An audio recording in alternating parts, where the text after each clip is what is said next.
यं प्रव्रजन्तमनुपेतमपेतकृत्यं द्वैपायनो विरहका तर आजुहाव पुत्रेति तन्मयतया तरवो विनेदुस् तुम सर्वभूतहृदयं मुनिमानतोऽस्मि।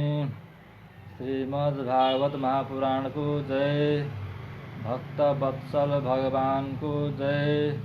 समस्त मातृपितृहरू को जय। श्रीमद्भागवत महापुराण द्वितीय स्कंध अथ प्रथमोऽध्याय। ओम नमो भगवते वासुदेवाय। श्री हरे नमः। श्री लक्ष्मी नारायणाभ्यम नमः। सुखदेवजीले भन्नुभयो, महाराज परीक्षित, हे महाराज परीक्षित, तपाईको यो प्रश्न अत्यन्त उत्तम छ। यसको केवल तपाईको मात्र होइन, सारा मानिसको कल्याण गर्नेछ। यसले केवल तपाईको मात्र होइन, सारा मानिसको कल्याण गर्नेछ। अतएव मानिसले स्मरण गर्न योग्य जति कुरा छन्, तिनमा यो सर्वश्रेष्ठ छ। यसै कारण आत्मज्ञानीहरू यस्तो प्रश्नको अत्यन्त सम्मान गर्दछन्। हे राजेन्द्र, आत्मतत्व नजानेका अर्थात् आफ्नो जीवनको वास्तविक लाभ नबुझेका, घरको कामकाजमा सदा आसक्त रहने गृहस्थीहरूका लागि सुन्न योग्य हजारौं कुरा हुन्छन्। यस्ता विषयहरूको समस्त जीवन, हे राजन, रातमा निद्रा अथवा स्त्रीसितको सहवासले र दिनमा धन कमाउने चेष्टाले तथा जहान बच्चाको लालन पोषणले बितेर जान्छ। संसारमा जति घनिष्ठ सम्बन्धी छन्, शरीर स्वास्नी, छोराछोरी, यी सबै असत हुन्, अर्थात् केही पनि होइनन्। तथापि यी विषय मूढहरू यिनमा यसरी आसक्त भएका हुन्छन् कि आफ्ना बाबु बाजेको नाश भएको देख्दा देख्दै पनि यिनलाई चेत हुँदैन, अर्थात् मेरा यी असत सम्बन्धीहरू नाश हुने हुन् भन्ने कुरा देख्दैनन्। तसर्थ हे परीक्षित, अभयपद अर्थात् मोक्षको इच्छा गर्ने मानिसले सबैको आत्मा स्वरूपले रहेका सर्वशक्तिमान भगवान श्रीहरिका लीलाहरूको श्रवण कीर्तन तथा स्मरण गर्नुपर्दछ। सांख्य योग अथवा आफ्नो धर्म अनुसारको आचरणले जसरी हुन्छ, आफ्नो जीवनलाई यस्तो बनाउनु पर्दछ कि मर्ने बेलामा भगवानको स्मरण भइरहोस्। मनुष्य योनिमा जन्म लिनको सबभन्दा ठुलो फाइदा पनि यसैमा छ। निर्गुण स्वरूपमा रहेका अर्थात् ब्रह्मसित साक्षात्कार भएका, विधि निषेधको मर्यादालाई पार गरिसकेका, यो गर्न हुन्छ यो हुन्न भन्ने केही रोकटोक नभएका यस्ता ठुला ठुला ऋषि मुनिहरू समेत प्राय श्रीहरिका गुणगानमा रमाउँछन् भने साधारण मानिसको कुरा कता छ कता। यसैले तपाईलाई सुनाउन लागेको यो भागवत नामको पुराण वेद जत्तिकै माननीय छ। मैले यसलाई द्वापरको अन्त्यमा आफ्ना पिता श्री वेदव्याससित पढेको थिएँ। परमात्माको निर्गुण स्वरूपको ज्ञान प्राप्त गरिसकेको भए तापनि भगवान श्री कृष्णका लीलाहरूले मेरो हृदयलाई आकर्षित गरेको हुनाले, हे राजन, मैले यो पुराण पढेको हुँ। तपाईँ भगवानका परम भक्त हुनुहुन्छ, तसर्थ तपाईलाई म यो पुराण सुनाउँछु। यस पुराणमा श्रद्धा गर्नेहरूको मन चाँडै नै निष्काम भावले चित्तवृत्ति श्रीकृष्णको चरण कमलमा लाग्छ। यस संसारदेखि विरक्त भएका मानिसहरूले तथा मोक्ष पदको इच्छा गर्ने योगीहरूले समेत भगवानको नामको प्रेमसँग संकीर्तन गर्नु पर्दछ भनेर समस्त शास्त्रहरूको निर्णय छ। भगवानदेखि विमुख भएर अथवा विषयमा आसक्त भइकन यस संसारमा धेरै वर्षसम्म बाँच्नाले मात्र केही फाइदा छैन। भगवानको कीर्तन गरेर बिताइएको आफ्नो जीवनको 1-2 घडीलाई नै महत्त्वपूर्ण सम्झाउनु पर्दछ। यसैबाट भगवत प्राप्ति हुन सक्दछ। विषय शक्तिमा बितेको जीवनलाई व्यर्थमा सम्झाउनु पर्दछ। राजर्षि खटवाङ्गले अब आफ्नो आयुको केवल 2 घडी बाँकी छ भन्ने सुन्नासाथ त्यही 2 घडीका बीचमा आफ्नो सर्वस्व त्यागेर उनी अभयपद दिने श्रीहरिमा लीन भएका थिए। हे परीक्षित, तपाईँको जीवनको अवधि अझ 7 दिन छँदैछ। तसर्थ यस बीचमा आफ्नो परलोक सुधार्न जति गर्नुपर्दछ त्यो गरिहाल्नुहोस्। मृत्युको समय उपस्थित भएमा मानिसले मर्नुदेखि डराउनु हुँदैन। त्यस बेलामा वैराग्य रूपी शस्त्रले यो देह र योसित सम्बन्ध राख्ने छोरा स्वास्नी आदि गरिएका कुटुम्बप्रतिको ममतालाई चुडाली दिनुपर्दछ। यसपछि त्यस धीर पुरुषले घरबाट निस्केर पवित्र तीर्थको जलमा स्नान गरोस् अनि पवित्र र एकान्त ठाउँमा विधिपूर्वक आसन लगाएर बसोस्। यसपछि अ उ म यी 3 अक्षरले युक्त भएको परम पवित्र ओमकारको बारम्बार मनै मनमा जप गरोस्। ओमकारलाई नबिर्सिकन प्राणवायुलाई जितेर मनलाई दमन गरोस्। इन्द्रियहरूलाई बुद्धिको सहायताले विषयहरूबाट हटाओस्, अर्थात् विषयतिर जान नदियोस्। विचारद्वारा कर्मको वासनाले गर्दा चञ्चल भइरहेको मनलाई शुभ कार्यमा अर्थात् भगवत रूपको चिन्तनमा लगाउनु पर्दछ। यसपछि एकाग्र चित्तले भगवानको कुनै एक अङ्गको ध्यान गर्दा गर्दै विषयदेखि रहित भएको मनलाई पूर्ण रूपले भगवत स्वरूपमा यसरी लीन गराइदियोस् कि त्यसपछि मनमा कुनै अरू विषयको चिन्तन हुन नपाओस्। भगवानको परमपद त्यही हो जहाँ पुगेपछि मन भगवत प्रेमरूप आनन्दले मग्न हुन्छ। भगवानको ध्यान गर्दाखेरि मन रजोगुणले विक्षिप्त अथवा तमोगुणले गर्दा मूढ हुन गयो भने धीर पुरुषले धारणाद्वारा मनलाई आफ्नो वशमा गराउनु पर्दछ। किनकि धारणाले रजोगुण तमोगुण यी दुवै गुणको दोषलाई फ्याँकिदिन्छ। किनकि धारणा ध्यान गर्दाखेरि परम कल्याणमय आश्रयको अर्थात् भगवानको चिन्तन गर्ने योगीले भक्तिरूप योगलाई झट्टै प्राप्त गर्दछ। यस भक्ति योगद्वारा साधकलाई यसमा मेरो कल्याण छ र यसमा मेरो अहित छ भन्ने विवेचना शक्ति जाग्दछ। राजा परीक्षितले सोधे, हे ब्राह्मण, कुन प्रकारको धारणाले मानिसको मनको मैलोलाई झट्टै पखालिदिन्छ? कसप्रति त्यो धारणा गर्ने हो अथवा त्यो कसरी गरिन्छ? यी सबै कुरा हामीलाई भन्नुहोस्। सुखदेवजीले भन्नुभयो, हे राजन, सबैभन्दा पहिले आसनको सिद्धि गरेर प्राणायामद्वारा श्वास प्रश्वास नियन्त्रण गरी आसक्ति रहित भएर इन्द्रियहरूलाई वशमा राखी बुद्धिद्वारा भगवानको स्थूल रूपमा मन लगाउनु पर्दछ। यो सम्पूर्ण जगत जस्तो पहिले थियो, अहिले छ, पछि हुनेछ, यो जम्माको जम्मै जसमा देखिन्छ त्यो ब्रह्माण्ड नै भगवानको स्थूलभन्दा पनि स्थूल विशेष शरीर हो। जल, अग्नि, वायु, आकाश, अहङ्कार, महतत्व र प्रकृति यी 7 आवरणले घेरिएको ब्रह्माण्ड शरीरमा जुन विराट पुरुष भगवान हुनुहुन्छ उहाँको धारणा गर्नु पर्दछ। तत्त्वज्ञ विद्वानहरू उहाँको विराट रूपको यस प्रकारले वर्णन गर्दछन्। भगवानको चरणको पैतालालाई पाताल, पार्ष्णी अर्थात् कुर्कुच्चा, प्रपद पाउको अग्रभागलाई रसातल, 2टा गोली गाँठालाई महातल र 2टा पिणौलालाई तलातल लोक भन्दछन्। हे महाराज, विश्वमूर्ति भगवानका घुँडालाई सुतल, तिघ्रालाई वितल र अतल, कमर मुनिको भागलाई भूतल र नाइटोलाई आकाश भन्दछन्।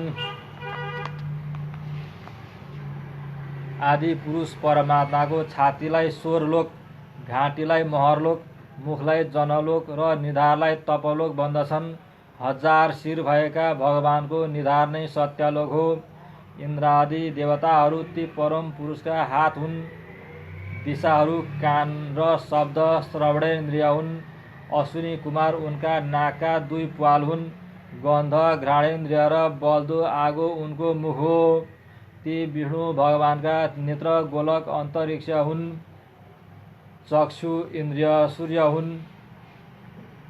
परेला रात दिन हुन्। भ्रुकुटी विलास ब्रह्मलोक हो। तालु जल हो र जिब्रो रस हो। वेदलाई भगवान अनन्तको मस्तक भन्दछन् र यमलाई गिजा। सब प्रकारका स्नेह दाँत हुन् र उहाँको जगनमोहिनी मायालाई नै मुस्कान भन्दछन्। यो अनन्त सृष्टि त्यही मायाको कटाक्ष विक्षेप दृष्टिपात हो। लज्जा उहाँको माथिल्लो ओठ र लोभ तल्लो ओठ हो। धर्म स्तन र पिठ्यू पाप हो।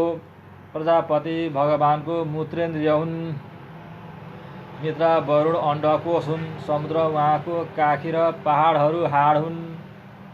हे राजन, विश्वमूर्ति विराट पुरुषका नाडी नदी हुन् र रुख रौँ हुन्। परम प्रबल वायु श्वास हो। काल उहाँको चाल हो र गुण प्रवाह। प्राणीहरूको संसार उहाँको क्रीडा हो। हे परीक्षित, बादल भगवानका केश हुन्। सन्ध्या समय सर्वव्यापक प्रभुको लुगा हो। महात्माहरूले अव्यक्त मूल प्रकृतिलाई उहाँको हृदय र सबै विकारको खजाना भएको उहाँको मनलाई चन्द्रमा भनेका छन्। म तत्त्व सर्वात्मा भगवानको चित्त हो र रुद्र उहाँका अन्तस्करण हुन्। घोडा खच्चर हात्ती ऊँट भगवानका नङ हुन्। वनमा रहने सबै प्रकारका पशुहरू उहाँका कम्मरमा स्थित छन्। चराहरू उहाँको अद्भुत रचना कौशल हुन्। स्वयम्भुव मनु उहाँको बुद्धि र मनुका सन्तान मानिसहरू उहाँका निवास स्थान हुन्। गन्धर्व विद्याधर चारण र अप्सराहरू उहाँका स्वर र स्मरण शक्ति हुन्। दैत्यहरू उहाँका वीर्य हुन्। ब्राह्मण मुख, क्षत्रिय हात, वैश्य तिघ्रा र शूद्र चरण हुन्। थरी थरीका देवताहरूको नामले हुने द्रव्यमय ठुला ठुला यज्ञ उहाँको इच्छा अनुसारको कर्म हो। हे राजन, विराट भगवानको स्थूल शरीरको जुन स्वरूप हो त्यो सबै मैले तपाईँलाई सुनाएँ। मोक्षको इच्छा गर्नेले बुद्धिद्वारा मनलाई यही स्थूल रूपमा स्थिर गर्नु पर्दछ, किनकि योभन्दा भित्र अरू कुनै वस्तु नै छैन। जसरी सपना देख्ने मानिसले स्वप्नावस्थामा स्वयं आफूलाई किसिम किसिमका पदार्थको रूपमा देख्दछ, त्यसै गरी बुद्धिका समस्त वृत्तिहरूद्वारा अनुभव हुने जति पदार्थ छन् ती सबै परमात्माकै स्वरूप हुन्। यसै कारणले सत्य स्वरूप आनन्द निधि उनी एकमात्र भगवानको भजन गर्नु पर्दछ, अरू कुनै वस्तुमा आसक्त हुनु हुँदैन, किनकि भगवान बाहेक अरूतिरको आसक्तिले आत्माको अधपतन हुन जान्छ। ओम नमो भगवते वासुदेवाय। अथ द्वितीयोऽध्याय। सुखदेवजीले भन्नुभयो, पूर्वकालमा आत्मयोनि ब्रह्माजीले यस्तै किसिमको धारणाले प्रसन्न हुनुभएका भगवानबाट प्रलयकालभन्दा अघिको तर अहिले नष्ट भएको स्मृतिलाई पुनः प्राप्त गर्नुभयो। भगवानले स्मृति दान गरेकोले ब्रह्माको दृष्टि अमोघ तथा बुद्धि निश्चयात्मिका हुन गयो, अर्थात् सृष्टिको रचना गर्नै पर्दछ भन्ने मते स्थिर हुन गयो र यसपछि उहाँले प्रलय अघि यो जगत जस्तो थियो त्यसै गरी यसको रचना गर्नुभयो। वेदहरूको वर्णन शैली बडो विचित्र छ। त्यसको तात्पर्यलाई नबुझेर साधारण मानिसको बुद्धि व्यर्थमा स्वर्गलोक, ब्रह्मलोक आदि गरिएका नामहरूको चक्करमा परेर तिनको चिन्तन गर्न थाल्दछ। तर ती मायामय लोकमा वासनाले युक्त भइकन फेरि लगाउने पुरुषलाई कतै पनि यथार्थ सुखको प्राप्ति हुँदैन। जस्तो कि सपनामा मानिसले अनेक मजा लाग्ने दृश्यहरू देख्दछ, तर तिनको सुख भने भोग्न पाउँदैन। अतः विद्वान मानिसले आफ्नो शरीरलाई कायम राख्नको लागि नभई नहुने भोग्य पदार्थ मात्र उपार्जन गर्नु पर्दछ। यी पदार्थमा समेत यी सुखका साधन होइनन् भन्ने निश्चय गरेर अनासक्त नै भइरहनु पर्दछ। यदि संसारका पदार्थ बिना परिश्रमले नै पाइन्छन् भने तिनलाई उपार्जन गर्ने परिश्रमलाई व्यर्थ सम्झी उनको निम्ति कुनै किसिमको प्रयत्नमा लाग्नु हुँदैन। सुत्नको लागि भुइँ छँदैछ भने बिछ्यौनाका लागि प्रयास गर्नाले के फाइदा? भगवानको कृपाले पाखुरा छँदैछ भने सिरानी किन चाहियो? अञ्जुलीबाट काम चल्दछ भने अन्न जलको निम्ति किसिम किसिमका भाँडा किन बटुल्ने? रुखको बोक्रा लगाएर अथवा वस्त्रहीन भएर पनि धनीहरूको किन आराधना गरेका होलान्। यस प्रकारसँग विरक्त भएर आफ्नो शक्ति अनुसार स्वतः सिद्ध आत्मस्वरूप परम प्रिय परम सत्य आफ्नो हृदयमा नित्य विराजमान रहने अनन्त भगवानको अत्यन्त प्रेम तथा आनन्दपूर्वक दृढ निश्चय गरेर भजन गरोस्। किनकि उहाँको भजन गर्नाले संसारको कारण अर्थात् जन्म मृत्युको चक्करमा पार्ने अज्ञान नाश भएर जान्छ। पशुहरू बाहेक अर्को यस्तो होला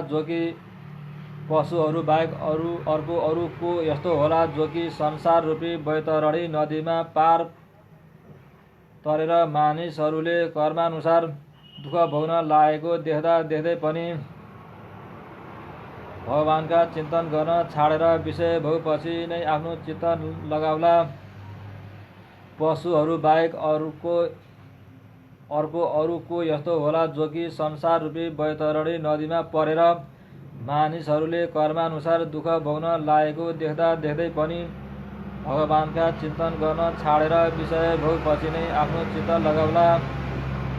कोही साधक आफ्नो शरीरभित्र हृदयाकाशमा विराजमान रहने भगवानको प्रादेश मात्र तर्जनी र अङ्गुष्ठ बीचको जग्गा अर्थात् बित्ताभरिको स्वरूपको धारण गरेर यस प्रकारसँग चिन्तन गर्दछन्। उहाँ आफ्ना चार बाहुलीमा शङ्ख चक्र गदा र पद्म लिनु भएको छ। मुसुक हँसाइले उहाँको मुखमा प्रसन्नता देखिन्छ। नेत्र कमल जस्तै विशाल र कोमल छन्। कदम फुलका केशर जस्तै पहेँलो वस्त्र धारण गर्नुभएको छ।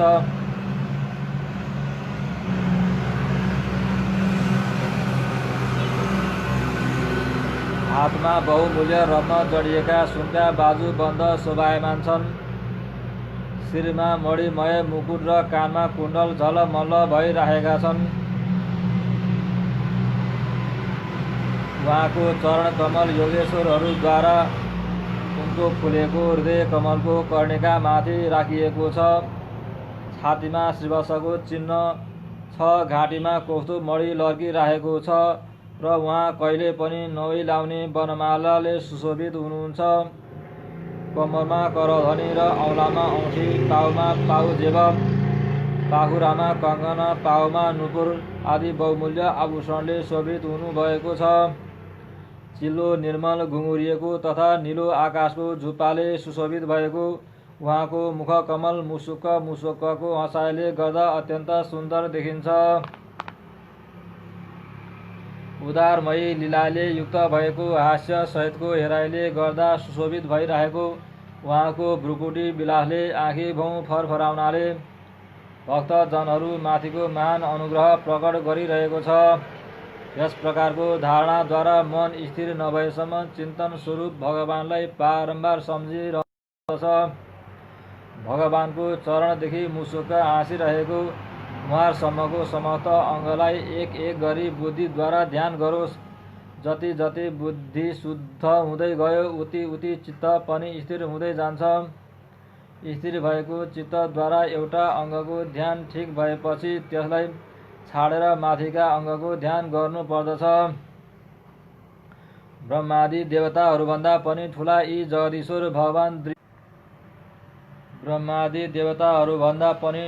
जगदीश्वर भगवान दृश्य होइनन्, द्रष्टा हुन्। जबसम्म यिनमा अनन्य प्रेममय भक्तियोग प्राप्त हुँदैन तबसम्म साधना गर्नेले नित्य नैमित्तिक कर्म गरिसकेपछि नियमपूर्वक भगवानको माथि वर्णन गरिएको स्थिर रूपको चिन्तन गरि नै रहनु पर्दछ। हे राजन, जब योगी पुरुषलाई यो मनुष्य लोक छाड्ने इच्छा हुन्छ त्यस बेलामा त्यसले मनमा काल र देशको विचार गर्नु हुँदैन। सुखपूर्वक स्थिर आसन जमाएर इन्द्रियहरूलाई जितिकन मनद्वारा प्राणको संयम गर्नुपर्दछ। आफ्नो निर्मल बुद्धिद्वारा मनलाई वशमा गराएर त्यो मन सहितको बुद्धिलाई क्षेत्रज्ञ द्रष्टामा र क्षेत्रज्ञलाई अन्तरात्मामा लीन गराउनु पर्दछ। फेरि अन्तरात्मालाई परमात्मामा लीन गराएर धीर पुरुष परम शान्तिमय अवस्थामा स्थित होस्। यसपछि उसले गर्नुपर्ने कुनै काम शेष रहँदैन। यस अवस्थामा सत्व, रज, तम यी तीनै गुण, अहङ्कार, महतत्व अथवा प्रकृति यी कसैको पनि अस्तित्व रहँदैन। यस स्थितिमा जब देवताहरूको नियामक कालको समेत केही चल्दैन भने देवता अथवा उनको अधीनमा रहने प्राणीहरूको त कुरै छैन। यो होइन यस प्रकारको विचारले योगीहरू परमात्मा बाहेक अरू पदार्थको त्याग गर्न खोज्दछन् र शरीर तथा त्योसित सम्बन्ध राख्ने पदार्थपट्टिको छाडेर अनन्य प्रेमले परिपूर्ण भइरहेको हृदयले बारम्बार भगवानको जुन परम पूज्य स्वरूपको आलिङ्गन गरिरहन्छन् त्यही नै विष्णु भगवानको परम पद हो। यस विषयमा जम्मै शास्त्रहरूको सम्मति छ। ज्ञान दृष्टिद्वारा जसको चित्त सर्वथा वासनाहीन भएको छ त्यस जितेन्द्रिय योगीले यस प्रकारसँग शरीर त्याग गर्नु पर्दछ। पहिले कुर्कुच्चाले गुदाद्वारलाई थिचेर अडियोस् र त्यसपछि नहर बढाइकन प्राणवायुलाई षट्चक्र भेदन गर्ने रीतिले माथितिर लैजाओस्। योगीले नाभि मणिपूरक चक्रमा रहेको वायुलाई हृदय अनाहत चक्रमा लैजाओस्। त्यहाँबाट उदान वायुद्वारा त्यसलाई वक्षस्थलको माथि विशुद्ध चक्रमा पुर्याओस्। अनि मनस्वी योगीले त्यस वायुलाई बिस्तारै बिस्तारै विशुद्ध बुद्धिको सहायताले तालु मूल विशुद्धि चक्रीको अग्रभागमा पुर्याइदियोस्। यसपछि दुई नाका, प्वाल र मुख यी 7वटा छिद्रलाई रोकेर तालु मूलमा रहेको वायुलाई आँखी भुइँको बीचमा आज्ञा चक्रमा लैजाओस्। तल वर्णन गरिएका कुनै लोकमा जाने इच्छा नभएको खण्डमा त्यस वायुलाई त्यहीँ रोकेर अडिरहोस्। यसो गरेको खण्डमा प्राणवायु स्वयं आधी घडीमा ब्रह्मरन्ध्रलाई फोरी शरीर इन्द्रियादिलाई छाडेर ब्रह्ममा लीन हुनेछ। यहाँसम्म सद्योन्मुक्तिको वर्णन भयो। अब क्रममुक्तिको वर्णन गरिन्छ। हे राजन, योगीलाई ब्रह्मलोकमा जाने अथवा अडिमादि गरिएका 8 प्रकारका सिद्धि प्राप्त गरेर आकाशचारी सिद्धहरूको साथमा विहार गर्ने वा त्रिगुणमय ब्रह्माण्डको कुनै प्रदेशमा विचरण गर्ने इच्छा छ भने त्यसले देह त्याग गर्ने बेलामा मन र इन्द्रियलाई सँगमै लिएर शरीर बाहिर निस्कनु पर्दछ। अर्थात् लिङ्ग शरीरको त्याग गर्न हुन। योगीहरूको शरीर वायु समान सूक्ष्म हुन्छ। विद्या, तपस्या, योग र समाधिको सेवन गर्ने यी योगीहरूलाई तीनै लोकमा भित्र बाहिर जताततै इच्छा अनुसार विचरण गर्ने अधिकार हुन्छ। केवल कर्मद्वारा यस प्रकारको रोकटोक नभएको गति पाउन सकिँदैन। हे परीक्षित, जब योगी ज्योतिर्मय मार्ग सुषुम्ना नाडीद्वारा ब्रह्मलोकतिर प्रस्थान गर्दछ त्यस बेलामा त्यो आकाश मार्गद्वारा अग्निलोकमा पुग्दछ। त्यहाँ त्यसको बाँकी रहेको मल नष्ट हुन्छ। यसपछि त्यो त्यहाँबाट माथितिरको भगवानको कृपा पात्र ध्रुवको निवास स्थानमा शिशुमार नामक ज्योतिर्मय चक्रमा पुग्दछ। शिशुमार चक्र संसारको भ्रमणको आधार हो। यसलाई पार गरेर त्यो अत्यन्त सूक्ष्म र निर्मल सहायताले एक्लै महरलोकमा पुग्दछ। यस लोकको ब्रह्मवेत्ताहरूले समेत वन्दना गर्दछन् र यसमा कल्प पर्यन्त बाँचिरहने भृगु आदि देव। यसपछि प्रलयको समयमा शेषको मुखबाट निस्किएको आगोले विश्वलाई डढ्न लागेको देखेर ब्रह्माको आयु समान 2 परार्ध आयु हुने ब्रह्मलोकमा जान्छ। यस ब्रह्मलोकमा ठुला ठुला सिद्धेश्वरहरू विमानमा निवास गर्दछन्। यहाँ शोक, वृद्धावस्था, मृत्यु, कष्ट अथवा भय केही पनि हुँदैन। त्यहाँ केवल एउटा कुराको दुःख हुन्छ, त्यो के भने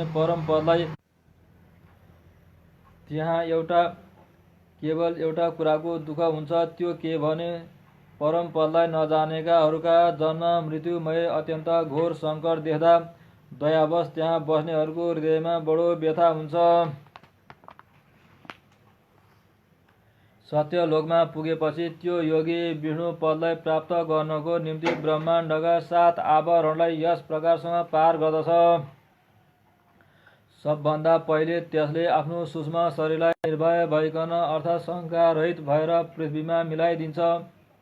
यसपछि हतार नगरिकन पृथ्वी रूपले जलमा र जल रूपले अग्निमय आवरणमा प्राप्त भई ज्योति रूपले वायु रूप आवरणमा पुग्दछ र त्यहाँबाट भोग समाप्त भएपछि त्यो वायु रूपले ब्रह्मको अनन्तता बोध गराउने महान आकाश रूप आवरणमा लीन हुन जान्छ। यस प्रकारसँग स्थूल आवरणलाई पार गर्दाखेरि त्यस योगीले आफ्ना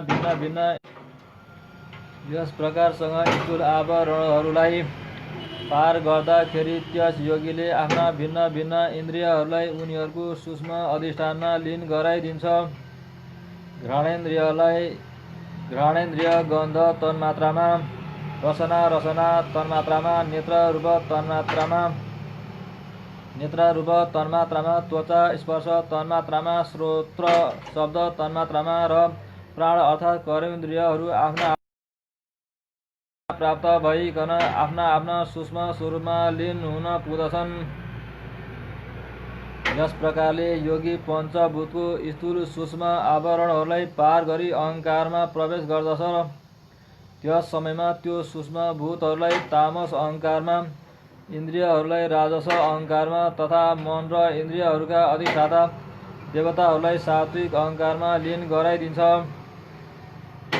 फेरि अहङ्कार। यस प्रकारले योगी पञ्चभूतको स्थूल सूक्ष्म आवरणहरूलाई पार गरी अहङ्कारमा प्रवेश गर्दछ। त्यस समयमा त्यो सूक्ष्म भूतहरूलाई तामस अहङ्कारमा, इन्द्रियहरूलाई राजस अहङ्कारमा तथा मन र इन्द्रियहरूका अधिष्ठाता देवताहरूलाई सात्विक अहङ्कारमा लीन गराइदिन्छ।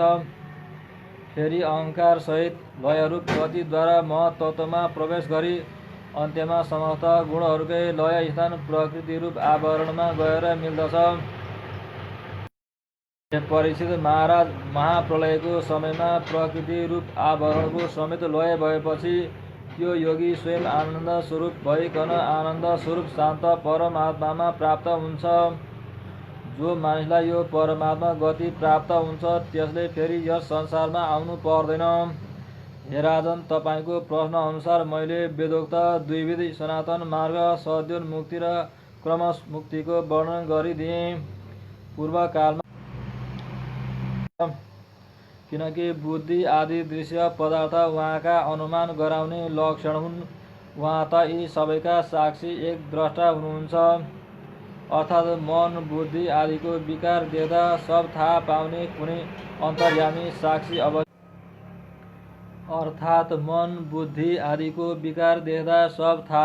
कुनै अन्तर्यामी साक्षी अवश्य होला भन्ने कुरा सिद्ध हुन्छ। यसकारण हे राजन, मानिसहरूले सर्वत्र सदा जुनसुकै अवस्थामा पनि आफ्नो पूर्ण शक्तिले भगवान श्रीकृष्णका गुणको श्रवण कीर्तन र स्मरण गर्नुपर्दछ। आत्मस्वरूप भगवानका कथामृतलाई जो भाग्यशाली पुरुष आफ्ना कानरूपी दुईटै दुनामा भरेर पान गर्दछन् तिनीहरू नै विषयहरूको विषालु प्रभावलाई आफ्नो हृदयबाट दूर गरी त्यसलाई शुद्ध पार्दछन् र आखिरमा उनी श्रीकृष्णको चरण कमलको नजिक पुग्न पाउँछ। इति श्रीमद्भागवते महापुराणे पारमहंस्यां संहितायां द्वितीय स्कन्धे पुरुष संस्था वर्णनम नाम द्वितीयोऽध्याय। श्रीमद्भागवत महापुराणको जय। भक्तवत्सल भगवानको जय। समस्त मातृपितृहरूको जय। श्री हरे नमः।